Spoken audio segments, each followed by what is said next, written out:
What's goody? What's up, y'all? It's your girl Brittany. That's Britt K on Instagram. That's at BRITTT__K. That is 3 T's and 2 underscores. Thank you so much for tuning in with me today and kicking it with me for my 3rd episode.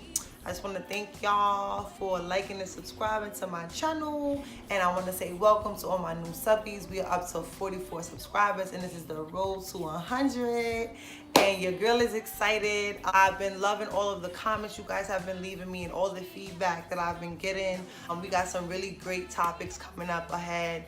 And I just want to say thank you again and I appreciate you guys so much. Episode 3 is going to be about self-love. And I think that Episode 3 is going to be about self-love.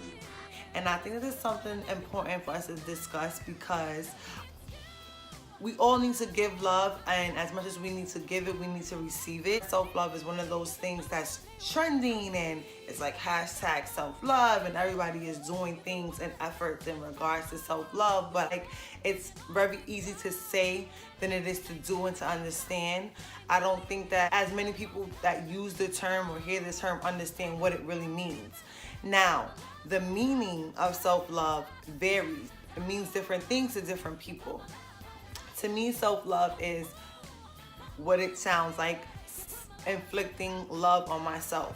So that can range from anything to having dinner alone, to meditation, to praying, to taking a walk in the park, to going to the gym, having a glass of wine in silence. For me, self-love is taking care of myself. So I like to do things alone, like go out to eat.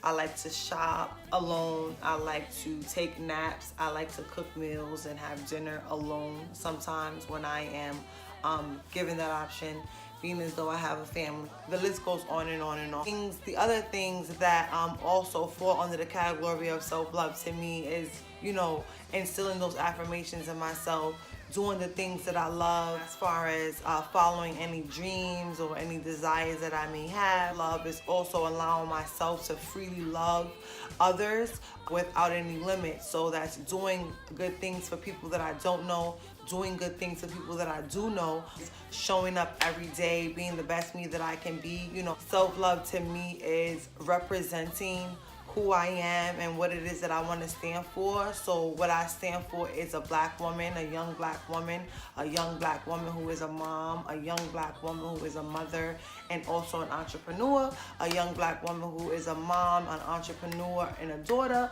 a young black woman who is a mom, an entrepreneur, a daughter, and a partner.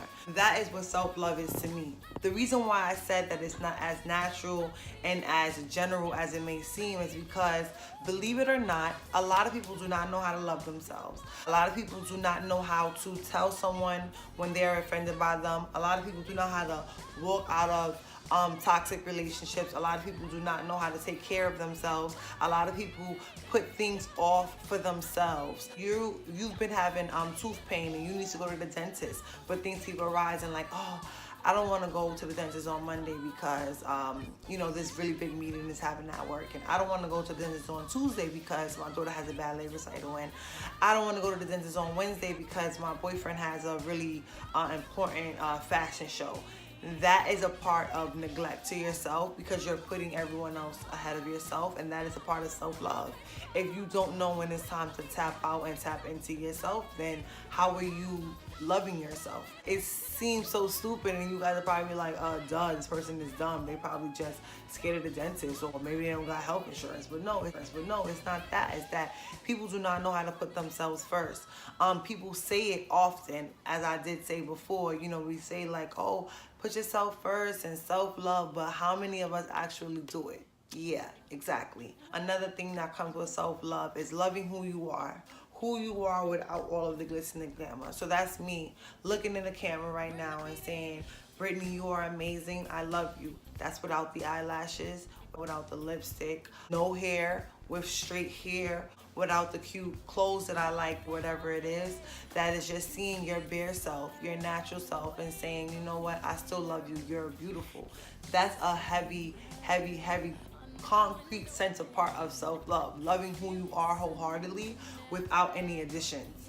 important that we take time away from not only the physical things that we add to our appearance, but to the physical things that are placed in our lives. The reason why I wanted to talk about this is because in order for us all to experience self-love, we have to realize what it entails and where it stems from. Part of one, loving yourself and who you are naturally comes from the representation, the role models, the images that you see around us. So let's say me, for instance. I recently became a natural in 2014, and I didn't start taking my natural hair journey seriously until I became pregnant in 2017. Growing up, my mother never wore her hair natural. She always wore relaxers. She always wore wigs. She always dyed her hair. So obviously, it only made sense for me to not be interested in my natural hair at all, because that's not what I was used to seeing.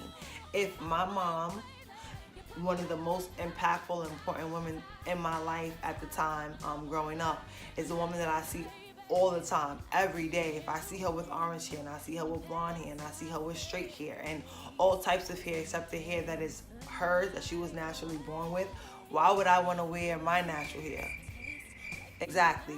Representation is very important. I never was interested in makeup. I was a really rough girl. I was like a tomboy, I would say, and I never showed an interest in makeup until later on in life. I started liking makeup at about 24, 25. Growing up, my mom didn't wear a lot of makeup. I didn't see a lot of women wear makeup. The only women that I knew that wore makeup were like actors, and you know, like when you watch TV shows like Martin, makeup is like fairly light, so you can't really tell.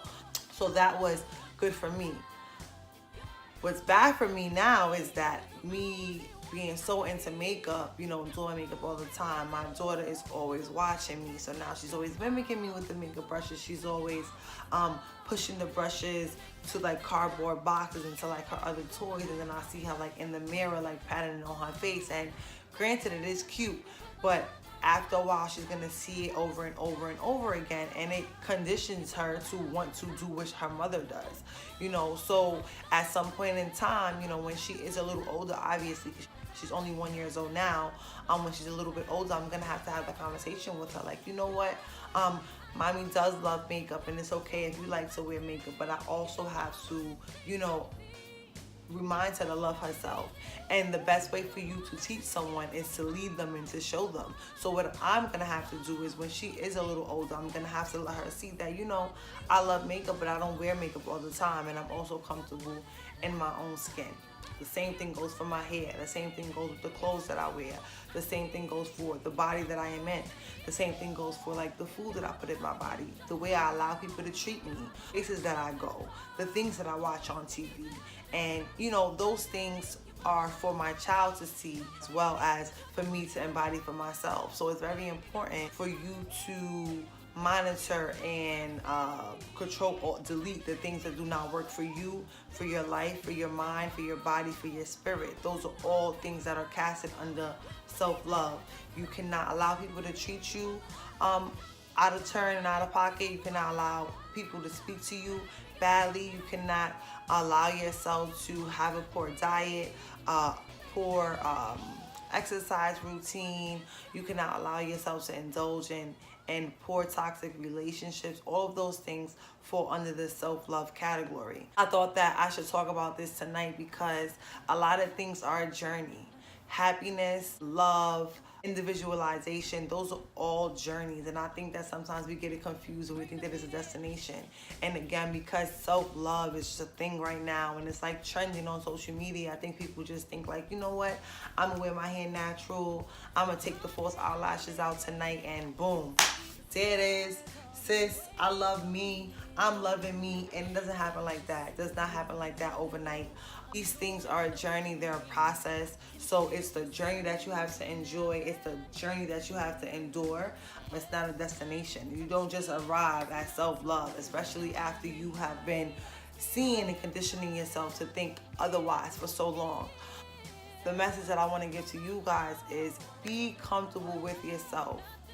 And I know it sounds so cliche, it's self-love, but you must love yourself. You must put yourself first, because at the end of the day, when you lay down at night and you wash off all the makeup and you don't have the hair, you know, the extensions or the fancy clothes. Without all those things, you have to be comfortable in your skin. I hate for myself or for anyone that's watching this in the world to be insecure and uncomfortable with their own selves. Make sure that you're making all the decisions that you are making in your life for you, whether that is getting plastic surgery, not getting plastic surgery, going to the gym, not going to the gym, changing your diet, not changing your diet. Make sure everything in your life for yourself and not for anyone else, because you have to be comfortable with what decisions that you have made and what's inside your heart. So take time to be alone, to get to know yourself, to feel comfortable with yourself. And I think that's a big problem. I was listening to Nipsey Hussle documentary because, you know, with his passing, there have been a lot of things floating around on social media.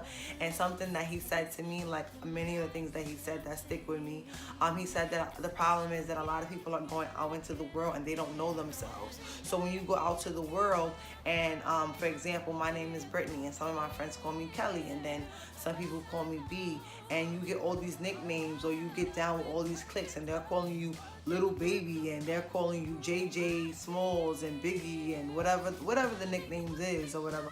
You're getting wrapped up in those nicknames, those characters that people are giving you, and you lose yourself because you don't know who you are as a person. So without the outside factors, without the additions that you add to your life, be able to love yourself and be comfortable with yourself and know yourself before you indulge in all of those other things. And all of those other things are fine. I'm not saying that there's anything wrong with cliques and with nicknames and with high-end clothing and with fancy cars. You know, we work hard and we want to treat ourselves to things, and that's understandable, but at the same time, you have to know who you are and love who you are without those things. Thank you guys so much for tuning in. Hit the like button below if you haven't already, and make sure you subscribe to Good Vibes. Thank you so much for tuning in, guys. Good night. Peace.